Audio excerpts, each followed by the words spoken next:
Salle numéro 206, exposition culturelle. Cette exposition dédiée à la culture reflète le code créatif de la ville de notre ville. Plusieurs stands sont consacrés à un homme connu, Mileti Klistratov.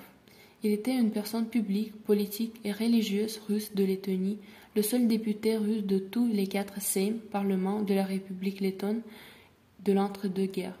Initialement, le centre de la culture russe se situait dans l'ancienne maison de Mileti Klistratov. Numéro 1. À l'occasion du centenaire de la Lettonie, le Centre de la culture russe a inauguré l'exposition Nous pour notre Lettonie. Les documents historiques racontent la formation de la République de Lettonie. Ici, on trouve également des informations sur l'hymne, le drapeau du pays, tous les présidents ainsi que les fêtes et dates commémoratives. Il y a des informations sur les visites des 2 présidents lettons au Centre de la culture russe, Vaira Freiberga et Valdis Zatlers.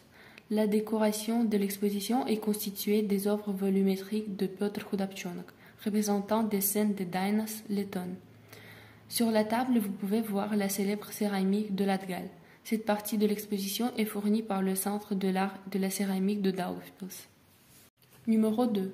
Ici, vous pouvez voir une partie de l'exposition culturelle dédiée à Sankar, le théâtre, le cinéma, la littérature, la peinture et la musique. Les personnes dont vous voyez les portraits sur les stands sont des figures culturelles éminentes. Elles sont nées à Daugavpils, y ont vécu, travaillé ou s'y sont produites. Il s'agit de l'acteur et metteur en scène Slamon Michaels, de l'artiste Mark Rothko, du clown Coco, du poète Yanis Rainis, de l'écrivain Leonid Damytchin, du compositeur Oskar Strog, de l'artiste Konstantin Savitsky, entre autres.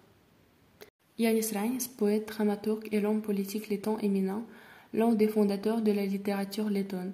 Il était né près de Daugavpils. Son œuvre et son activité politique ont influencé le développement culturel de la région. Oskar Strog, compositeur et pianiste letton connu comme roi du tango, né à Dvinsk, aujourd'hui Daugavpils, il a créé de nombreux tangos populaires qui ont été interprétés et enregistrés dans divers pays. Sa musique reste une partie importante du patrimoine culturel de la Lettonie et du monde. Mark Rothko, Markus Rotkovich, célèbre peintre américain d'origine lettonne, né à Dvinsk. Il est l'un des principaux représentants de l'expressionnisme abstrait. Daugavpils abrite le centre Mark Rothko, dédié à sa vie et son œuvre. Leonid Damytchin, écrivain russe, né à Ludza et ayant passé une grande partie de sa vie à Daugavpils. Ses œuvres reflètent souvent l'atmosphère et la vie de centre-ville. Il a créé un roman littéraire, La ville de Han.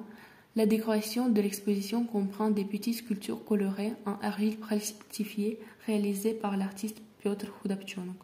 Numéro 3. Le Centre de la culture russe possède une collection de disques vinyles comptant plus de 1000 exemplaires. Sur le mur, vous pouvez voir des tableaux de l'artiste Ivan Klamajnikov dédiés à notre ville. Les peintures représentent des vues de l'ancien Daugavpils.